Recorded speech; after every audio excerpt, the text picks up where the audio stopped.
One other thing can hinder our vision. It's fear, especially fear of change. In that Bible story again, it begins with Jesus trying to explain to his disciples that he is going to have to be arrested, and he is going to have to be persecuted and suffer, and that he's going to have to die. And it says they didn't get it. Luke says that these things were hidden from them. They couldn't see it. Why couldn't they see it? Well, in chapter 9, when Jesus is explaining these things to them, it says that they heard him, but they were afraid to ask him. They were afraid to ask him. Change and loss are hard and scary. And so, it can be hard for us to see a church that we have known and loved for years become something different, even if that something different is good. And it can be hard for us even to see where God is leading the church next, because we work so hard to get the church to where it is right now. Fear of change can get in our eyes. So the blind man cries out, "Jesus, Son of David, have mercy on me." And Jesus asks him a very pointed question. Jesus says to the man, "What do you want me to do for you?" And immediately the man cries out, "Lord, let me see again." Now you might think that Jesus' question was pretty simple and straightforward, almost obvious. What do you want?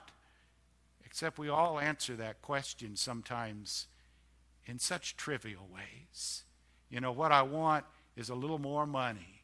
Or what I want is an A on the math test. Or what I want is some pizza, Or I want the Buckeyes to win again next week. Yeah. We do want all of those things. But what do you really want? If you could only pray one prayer for the rest of your life, I bet it wouldn't be for any of those things. And what do we want collectively?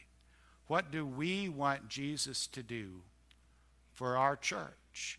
Well, again, we think, we want more money, or we want a fancier Facebook page, or we want a better preacher. Lord knows we want all those things. But what do we really want? Well, the Bible story today tells us we want to see.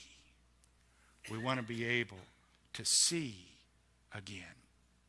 This Bible story today is the final healing story in Luke's gospel. It's the last miracle that Luke tells. And you might expect that the final miracle would be some dramatic casting out of demons, or maybe Jesus raising somebody from the dead.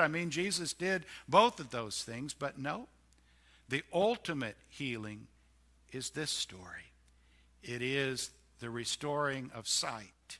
It is Jesus granting vision to somebody who was crying out for mercy. What we really want, the ultimate healing, is to be able to see again.